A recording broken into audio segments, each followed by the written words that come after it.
Hey everyone, it's Eva from Erin Lewber Coaching, and I'm taking over today's podcast episode. So let's get into it. My next guest applied to 247 jobs to make her career pivot. So she didn't apply to 10, 50, 100, 247. She was getting out of the classroom one way or another. So she landed a traditional 9 to 5 role while she still continues to teach fitness part time, Pilates and yoga specifically. She's also built a pretty impressive Instagram following as a content creator. Through it all, her nails are always flawless thanks to her Russian manicures. She's a little bit of a coffee snob. She's absolutely judging your coffee order, and she had the name Alexa before Amazon made it weird. So please welcome my good friend, Alexa Hirschberg. Hi, Hi, Alexa. everyone. So excited to be here. Excited to just chat about my journey, which I know so many other people have gone through or are going through, and excited to share more. Yep. And that's what we do here, right? Talking with women and people in general about going through any type of life changes, career pivots, all of that fun stuff. So I want to start with your job search. So famously, you've applied to 247 jobs when you were looking to leave teaching. So can you tell me a little bit about that process for you? Was it strategic? Were you throwing everything at the wall and hoping what would stick? Talk me through that. So at first, I thought it would be a little bit more strategic than it was.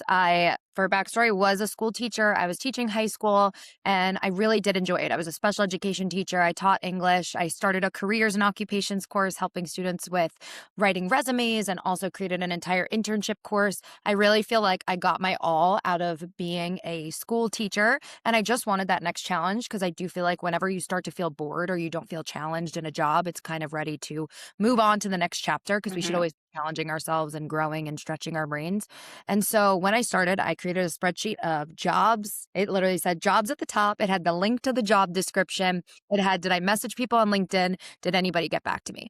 I think there is such a wide net coming from education of we do so many different skills being a teacher and also going to grad school and just dealing with different students every single day that it was really hard to narrow down on what did I want to do? Where did I want to take my skills? Because I'm not one of those people that has always been like, oh, I want to be a teacher. I want to be a lawyer. I want to be a doctor. I feel like there's so many new jobs right now in this century that Hmm. weren't around 15 years ago or weren't around when we were in elementary school or middle school or high school exploring those careers. So it was challenging for me to get super strategic about what I wanted to do. I was just like, should I stay in the education realm? Do I go into tech? And I was just asking friends around also. So we love a good spreadsheet, especially when it comes to keeping track of journeys, jobs, everything like that. That's something that we talk about a lot with our coaching clients, Erin and I. So you talked a little bit about like, you were a teacher, you weren't sure where to go. And I think that a lot of teachers fall into that because it becomes such an identity, right? It's like, this is my identity, this is who I am. I'm a teacher. And you were able to break free of that and be like, no, no, no, actually, I'm also a person. I am Alexa. I want to do all of these things. And you are doing all of these things now, right? So you are juggling your 9 to 5, you are juggling being a fitness instructor, but also building up your brand on Instagram as a content creator. So I would love to hear like how do you think about these different versions of yourself? Are you able to compartmentalize or do you blend them together? So I feel like the answer to that is kind of twofold. So I do Hmm. compartmentalize, but I also do blend them together. I do think I'm a very people focused, people first person in general. I really love building community. And I think in the world of tech post COVID, we all are kind of like glued to our phones and glued to our computers, which while I do think technology plays a really huge part in our society, I think building relationships, building community is really important. So from doing that on my Instagram, on TikTok, through content creation, and also teaching classes in person, I feel like I'm able to blend the two together. And by doing that, I also feel like my confidence and being able to speak more clearly, build relationships more deeply at my 9 to 5, it kind of all blends together. And I take a lot of those skills and a lot of those mindsets into the 9 to 5. So while it's not traditional doing 12 million things at once and maybe waking up at 4 o'clock in the morning before a work day and then sitting down for a work day or traveling around the Northeast and then kind of doing the after work or going to events and teaching, it really fills my cup. And I feel like it's helped me expand as a person, especially as someone who had really bad anxiety when I was a teacher, that my principal was not the nicest to me when I left, that nobody really believed in me when I was choosing to leave. Even my family was like, but a teaching is such a secure job. You have a Hmm. pension, it's guaranteed. And I think going into the unknown is definitely really scary, but change is the only constant in life, as we know. And I think change is a beautiful thing. And there could be so much excitement on the other side, but it's allowing yourself to experience it it. And I also always goes back to, we will always need educators. I think there's an educator deficit in the country right now.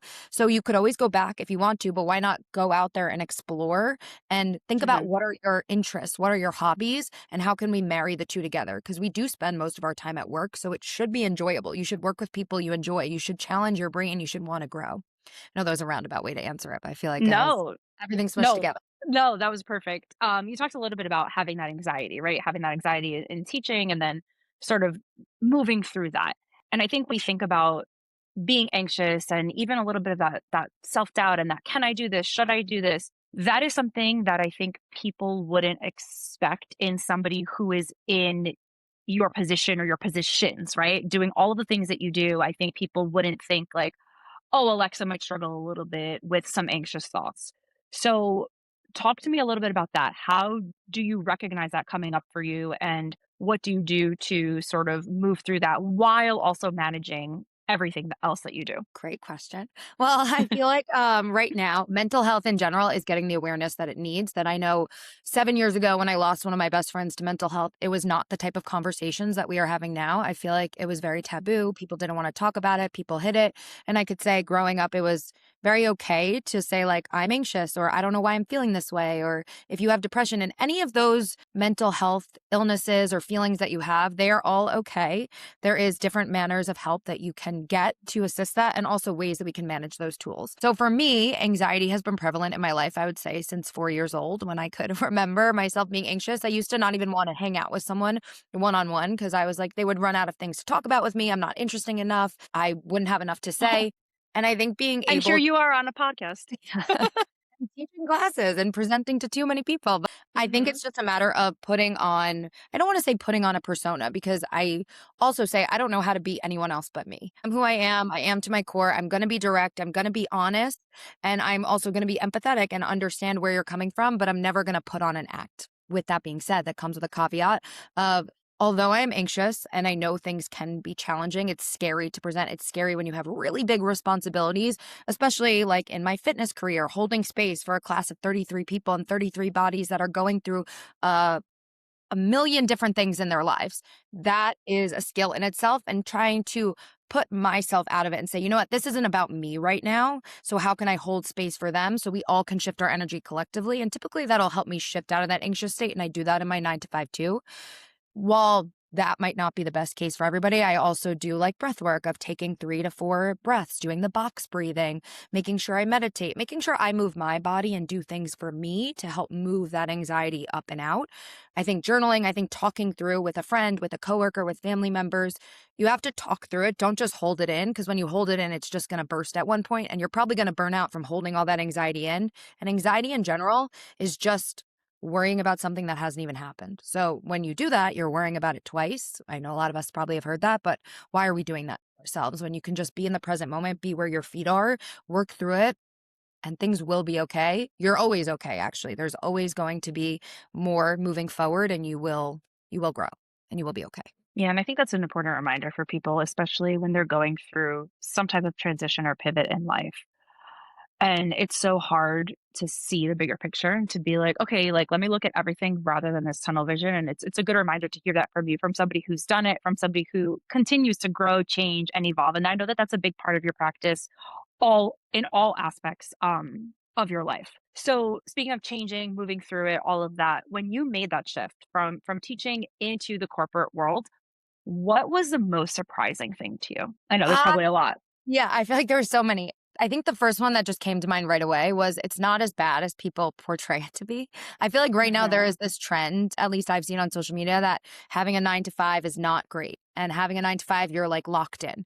I Yeah. thankfully have worked at companies where I'm not just like trapped. I get to travel, I get to meet people in person. And yes, I work from home, but it's kind of hybrid because I also get to meet with different customers, different clients, and get to interact with them face to face. So I never really felt trapped, and I felt a lot of flexibility and really supported by my managers and my team. I know that's not the case for every single person. And if you enter a corporate job and you feel like, this is not for me, I'm not happy, that's the beautiful thing. You actually can still shift and still Mhm. change.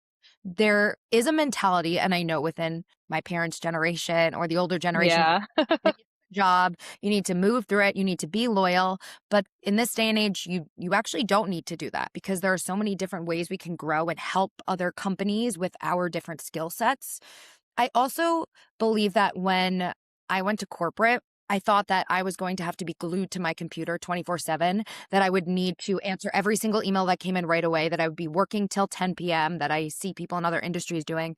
But that wasn't the case for me. And leaving teaching, Mhm. I actually felt like I had more flexibility because as a school teacher, most of us know the work is never done. You're going home, you're grading, you're prepping for tomorrow. You want the best for your students. I worked in an under-resourced, underprivileged school, so I was always thinking of ways I could help the students, help them grow, help them be able to become successful adults and have someone that believed in them. So for me, the flexibility was a huge thing. And knowing that the corporate world is not as scary or intimidating or negative as everybody, not everybody, as a lot of people view it to be. I think that's a big thing, right? A lot of people are when they're shifting into the corporate world or even from industry to industry, it's a lot of unknown and it's a lot of like, okay, I don't know what this is going to be like. This seems really scary. So maybe I'm going to stay where I'm at. But just because it's comfortable and familiar doesn't mean you should stay with where you are, right? Because like you were saying before, if it's not making you happy, if it's not something you enjoy, you deserve to move forward and see what else is out there. Was there a specific instance that led for you to say, you know what, I want to explore something new? Or was it something that sort of built up gradually over time? I think for me, again, another two-part answer. I feel like I have so many different layers, but That's when okay. when I started teaching, I did Teach for America and I got placed in a high school. And I knew I always wanted to teach elementary school since I was younger. I was like, okay, I'll teach elementary school. I don't think that's my whole career, but I would love to start there because I babysat for 13 years of my life. I just feel like I have a connection with children and Hmm. I just love playing with them, helping them learn. And then when I got placed in 7 to 12 as my certificate, and when I was going to grad school, I was really upset at first. And then I was like, you know what? I could still go into middle school. And then I got placed in a high school teaching 11th and 12th grade, fresh out of college. So So I it was was not on your side at all. no. I was so intimidated and so scared. And I said, you know what? I'm going to do this for the 2 years of the 2 year program and then leave. And I actually was teaching during the pandemic. So we all know how that went. That was when it Same. was March 13th, we came in the Monday after, and the principals looked at all of us and were like, so what should we do? This was before everyone had books, before we knew it was going to be longer than 2 weeks. And I was like, you're asking me? I don't know what to do. And I taught during the pandemic, which was very challenging, and then we went back, and I went back for my 3rd year, and just that 3rd year, I felt like this is going to be my last year. I just kinda had that intuitive feeling. I would say I'm a pretty spiritual person, I'm a Reiki master, I meditate, and I just Which kinda I felt want to go back to being a Reiki master, but go ahead. we can talk about that, but I also believe that everybody should listen to your gut feelings and listen to any intuitive thoughts that hit you because when you trust your gut, that's kind of the best way forward because you know what's best for you at the end of the day. So that last year, I also had worked with a very challenging coworker, challenging co-teacher. I was a special education teacher. We were teaching 11th grade. I think we all have had challenging coworkers that you have to different personalities you work with that you gotta learn from. Yeah. He was more so from a different generation than I was. We had a very large age gap, and he did not want to adapt to a lot of these new tools that we were using online, especially post the first year of the pandemic. And Hmm. he just challenging everything I was saying, and he made me cry. And as someone not a big crier, that was a Oh my big deal. gosh. And so halfway through the school year was when I said, you know what, I'm going to buckle down and I am going to start applying and start looking. And that was kind of my turning point. I would say it was January. So right in the middle of the school year, in the middle of winter, when nothing's growing, when things are just kind of Hmm. like But dead you end, were. basically. Yeah. And I was like, okay, I'm going to put myself out there. And I also was asking for help from friends, from other people that had shifted industries to look at my resume, to look at my cover letter, and then was continually refining from there. So when you decided that you were going to make that switch in January, did you know what type of roles you wanted to target, or were you just like, I just want to get out of this? What I actually did start with, I was like, okay, I think I still want to stay in education. I just want to make a larger impact on students, a larger Hmm. on Hmm. educators, and just education as a whole. Because Yeah. I know a lot of improvement, especially all of us that have worked in education, that can continue to grow and be a better environment for everybody. So I was looking at products that I was using in the classroom, and I was looking at them and saying, is this somewhere that I would want to go because I'm passionate about it already, because I know about it. So I'd say that was kind of my starting point, but Hmm. then I quickly realized that some of those roles maybe I wasn't the best fit for, or maybe the company culture wasn't the best fit. But just putting myself out there and getting started on interviews and just talking with people on LinkedIn was kind of the first step that I jumped into. Awesome. Speaking of putting yourself out there, I still wanna go back to the Reiki thing, but first, I wanna talk about building your social media following as a content creator. You know, you talk a lot about putting yourself out there and trusting in the universe and being intuitive. What how did that happen? How did you decide, like, "I'm gonna build this brand and I'm gonna create this content?" Because, you're killing it on social media, so just tell us a little bit about that. Well, thank you. I feel like it's a work in progress. It was a very scary place for me for a long time, and like I said, I've suffered with anxiety my entire life. I even remember in college when I went up to one of my guy friends and said it like 5 times, "Do you remember my name?" My best friend reminds me of this all the time, and she was like, "They met you multiple times. They are your friend." I just think I was just like nobody. Like I wasn't memorable. I don't know. So I had to break free of that shell. And I Mhm, had one of my very close friends now about 5 years ago when she like first came to one of my classes. She was like, "You are an incredible instructor, but your wisdom, the things you share, the classes you teach, how you pay attention to everyone's body is just so special. I think you need to put yourself out there just to attract even more clientele because you're just kind of pigeonholing yourself to where you are now." And I kept brushing her off. So I would say I fully like started diving into content about 3 years ago. And just like with anything, the more you do it, the better you're going to get. So I even say with any new fitness instructors, anyone who wants to put themselves out there for content, like be prepared to not be good at something at first. Like if you're amazing at it at first, kudos to you. But 99.9% of the time, it's doing content, starting a new job. It's kind of like working a muscle. The more you work it, the mhm. stronger it's going to get. So when I started putting myself out there, I think people had a lot to say. I know some people were judging me, and you just have to be comfortable with the judgment at first, and because you don't know where things could go from there. And now we know that content creation, influencers is over $1 billion industry. I think more than that Yeah. now. And it's just a different job, a different way to put yourself out there and grow. And again, like I mentioned before, it's helped make me a more confident person in my relationships Mhm. with friends, with coworkers, with family, and also made me more confident in my job. And I feel like that's what has led to my success currently. Yeah, and I think that whole conversation about putting yourself out there and thinking about people judging you, we've had that conversation personally many times when, I was thinking about joining Erin Lewber's team and starting to do all these things and posting on LinkedIn. So, like that client was that sort of inspiration for you to feel okay to start posting. I feel like you've been like that for me to be like, no, you can do it, do it. So so glad that you're here and that we're able to actually talk through that and really understand how you started. So, in addition to that, you mentioned being a Reiki master. Is that the right term? A Reiki master, right? Reiki practitioner?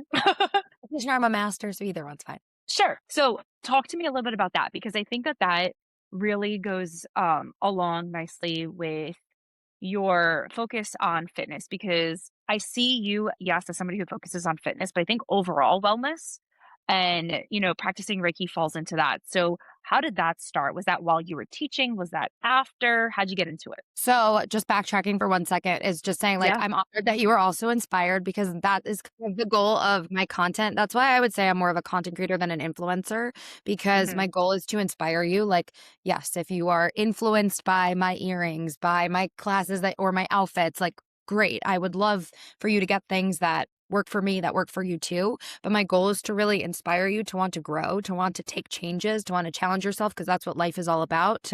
We're here to learn. We're not here to live the same day over and over again. So if anyone's scared to take the first step, the scariest part is just taking it. And then from there, things are going to skyrocket up. But with that being said, in 2020, when the world shut down, I've always had an interest in tarot cards and just in the whole psychic spiritual world in general. And my family has been interested in that also, but that's a story for another time. But I booked a tarot card reading. I was in a weird relationship at the time, and I booked it during the pandemic with this woman that someone else had recommended. She had to cancel on me a few times, and then she was like, "Oh, I'm just going to give you a Reiki session too and the reading." And I was like, "I don't know what that is. Like, please, no, thank you." And then I got into the session and we did a Reiki session, which is just an energy healing modality. We can go into that in a whole nother conversation. I won't go too deep into it, but it's shifting your energy through your chakras. And she also got a lot of downloads and told me things that I had never shared with anyone before, and some things for my future that actually have manifested over the past 6 years since then, which is kind of wild. And of course, Wow. she had the tarot card reading. It wasn't exactly that I was going to end up with this boy, which is what I was hoping, but Oz is Jen up in there. But we just had this really strong connection. And then she was like, I don't know why I feel really connected to you. And she like gifted me her Reiki 1 course. And I went through that. And then you go through Reiki 2 after that, after I went through it a year later. And then I did my Reiki mastership where I actually went out to Palm Springs, and that was in 2022. So I've been a master for the past 4 years, but I've been practicing for 6 years. And it just, I feel like, has made me feel lighter, has made my aura Yeah. feel, I hope, more opening and more inviting. I want to just always feel like a safe space that anyone can tell me anything. Anyone can be around my energy and make sure that they are, not make sure, but I want them to heal and realize that you can do the healing yourself. You don't always need tools from everyone else, because Reiki is just about helping move your energy and move through things. So that has helped me move through my career shift, I would say, because that's the start of my Reiki practice was the start of when I was slowly transitioning out of teaching. Awesome. So, speaking of energy, you are completely put together in all of the worlds that you are in, seemingly so, right? Talked a little bit about that anxiety, that how you're feeling on the inside, but how do you protect your energy across everything? Because I'm sure like the way that you protect your energy when you are at home reading a book is different than when you're teaching a fitness class, than when you're on the road for your 9 to 5. So how do you protect that energy and make sure that you're taking care of yourself first and foremost? Well, I think that's a great question. And that was so nice of you to say that I am put together in all aspects of life, because I certainly am not, but I love that it appears that way, because guess what? We all are not 100% put together all the time. And that's okay. We all have on and off days. So for me, protecting my energy looks different for every single class, I would say, and for every single industry that I'm in. I would say starting off would be when I teach my classes, when I get home, I cleanse my energy. So I do use sage, I do use Palo Santo, and I also make sure that every single day I have at least 30 minutes to an hour to myself. So when I am protecting my energy, I do some woo-woo things, I guess some people would say, where when I'm showering, I just imagine other people's energy washing off of me. I wash my hands after uncomfortable situations with people that maybe just left me feeling unsettled. And I Oh, also, that's a good one.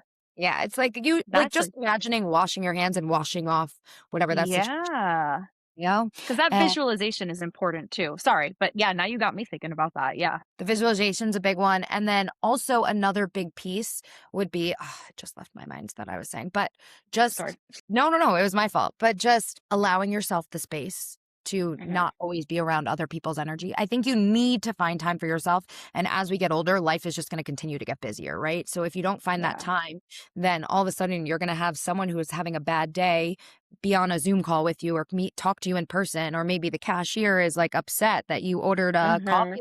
Like, you need to say like, okay, and whatever, and it's going to be okay. I'm calling my energy back to me. I'm washing theirs off. And just know that the energy you put out there is the energy that you're going to get back. Yeah, I think it's important to remember that. I think sometimes we get so caught up in other people's energy, but also what other people tell us, especially when we're going through a transition or a pivot, right? People might say, people said to you, like, oh, but what about your pension? And you're so good at teaching, for example. And people are always going to have their thoughts and opinions. And I guess this is like a hard question. And I don't even know how I would answer this. So I'm gonna pose it to you. How, when you're going through a transition, a time of transition in your life, whether that's a new role, a new relationship, a new apartment, whatever it is, right? You're going through that transition or that period, that pivot period in your life. How do you make sure that you're listening to yourself and taking your energy into account rather than absorbing everyone else's and ruminating over what they say? That's a great question. I feel like when I first made decisions, I would say like even like 10 years ago, I would have to ask 10 to 15 different friends, ask their opinion. What are their thoughts? What should I do? And I didn't take my own advice that I give to so many people of, when you flip a coin, when it's in the air, you know what your decision is. I didn't trust myself. I thought that other people needed I needed other people in order to make those decisions. I think right now, transparently, like I still don't handle change the best way. I think change makes me really uncomfortable. You don't know what's on the other side. Like, listen, it's okay if change doesn't make you feel comfortable. Like, it is a hard thing, especially right now in life. I'm going through a lot of those changes in my relationships, in my career, in just life in general. And especially as we get older, things are going to change and things are going to be uncomfortable. So I think it's getting uncomfortable with the unknown and again, Mhm. allowing yourself to sit with that and finding a modality that works for you. So as I've shared, journaling works for me, meditating, moving my body, and also just like talking with friends, talking about nonsense Yeah. that's connected to whatever I'm going through. So, whatever works for you, I encourage you to try out a lot of different modalities, whether that be doing a Reiki session, acupuncture, or maybe it's trying Mhm. a new workout, or maybe it's just doing something that makes you feel like you have control over it. I think that's what helps me the most. So, I know when I move my body, I have control over how I'm going to show up, how I'm going to shift. And then that's something that I control. And there's a finish line, especially when there's change that you don't know when the finish line is, finding something that you can control and has an end result has helped me the most. Yeah. And I think when going through change, especially, well, in general, we all, I think, have these self-imposed rules for ourselves. Like, I should do this, I shouldn't do that. And like where that comes from, who knows? From being a kid, it's ingrained in you, the media or friends or whatever. But I think when you're going through a period like that, it's important to shed that and be like, wait, but why should I do this? Right. If we're thinking I should do something or I should not do something. And I think, like you mentioned, trying different modalities, right? And I think I know for me personally, like when I'm going through something and somebody is recommending, try this or try that, part of me is like, well, what's the point? I'm going to try it and it's not going to work. And that's me putting up that wall and being like, well, I shouldn't do that because it's not going to work. So I think that's a good reminder that we need to give ourselves permission and we give all of you permission to try things even if they're not going to stick. And we in the United States especially, I feel like we have this culture of if you fail, that's a bad thing. Or if you don't like something or if you don't want to continue with something, that's a negative thing. And I think we need to sort of shift that. I think that's what a lot of your content does, right? A lot of your content talks about being okay with change and being okay with trying new things. So all of that to say is you're talking to somebody who's going through, let's say, a major career pivot like you went through yourself. What is the best piece of advice that either you've gotten or that you would give to somebody going through that? I have to think about that for a sec, but I did want to say one piece that Yeah. you before that reminded me of. We all start at day one or day zero at first. And a lot of Yeah. times with a lot of individuals, with a lot of companies, you see the end results. Like just a stereotypical example would be Amazon. Like, did you guys know that Mhm. that started in Jeff Bezos's garage? And like, I don't Yeah. think, I think, I mean, I hope he had a dream, one day it would be this insane company. Wow. I don't think he could have dreamt to the extremes that it is. So I want you to dream Yeah. like that anything is possible for you, but you need to break down those walls and you need to get uncomfortable. No matter what, change is going to be uncomfortable and you need to put yourself out there and do the things that challenge you in order to grow. I think that would be my number one advice that I feel like I keep honing in on is that Mhm. like your challenging principle. Like follow your joy, follow your own path, no matter what that looks like, no matter what anybody else thinks, also, because everybody around you is going to have a lot of opinions. That doesn't mean They it will. ends. They will. Okay, one final question before we get into rapid fire. When you were going through your career pivot, or when you've gone through any sort of transition in life, right? Did you ever get a piece of advice where you're like, that is so crazy? Like, what is the worst piece of advice that you've gotten? That you're never going to find another job and you should stay a teacher. And that I don't think you would be good enough to be in another role. It's what's funny is that my manager at my previous company, when I had transitioned teaching, she Mhm. told repeatedly when I started that the VP did not want to hire me, that he did not want to Oh my hire. gosh. He did not think that I was capable of handling this role. And I'm very grateful to that manager because she fought for me and said, I don't know, I really see something in her from the way she interviewed, Mhm. the way she presented, from just a lot of her different roles and backgrounds that she's done. So I think there's going to be a lot of people that are going to tell you no. There's going to be a lot of people that say, like, I don't see the vision. And you know what? That's okay. Because if you believe in you, that's all you need at the end of the day. Wow. Yeah, that's so powerful. Thanks, Alexa. Um, okay, so to wrap us up real quick, some rapid fire. I know you're a New York City girly, but I also know you love California. So New York or LA? Bi-coastal in a dream world, I can't pick. But I'm from New York, like, my family is all here, but I love Orange County, California. There's just something about, like, the energy there. I need to look at my, like, astrocartography, I believe it's called, just to see. I feel like I have Yeah. a line there. I'm meant to live there for a little bit. So, well, who knows? Okay. I think I know the answer to this one, but I'm going to ask you anyway. Morning person or night owl? morning person. I'm up at Mm, like 4:45 or 5 a.m. every single day. And do I get tired? 1000%. Let that be known. But I just love the morning. I love setting up my day. I love seeing my clients that I teach because I see some of them like more than I see my own family because they are yeah. routine Monday, Wednesday, or Tuesday, Thursday, the same people that show up for themselves, show up for me. So morning. But I love my nights, to myself, hanging out with friends, maybe shopping, lots of things. Go-to coffee order. So I do love a cold brew black, but Psycho. if I'm like, I want a little treat, like today, I got a treat because this was a free coffee at my favorite coffee shop. So I would get Ooh, an iced vanilla latte with almond milk or skim milk, depending on how my stomach is feeling that day, half sweet. And I don't know, just always tastes good. So if you're in New York City, I got all the coffee shops for you. Don't go to she Dunkin'. knows all the coffee shops, never Dunkin' or Starbucks.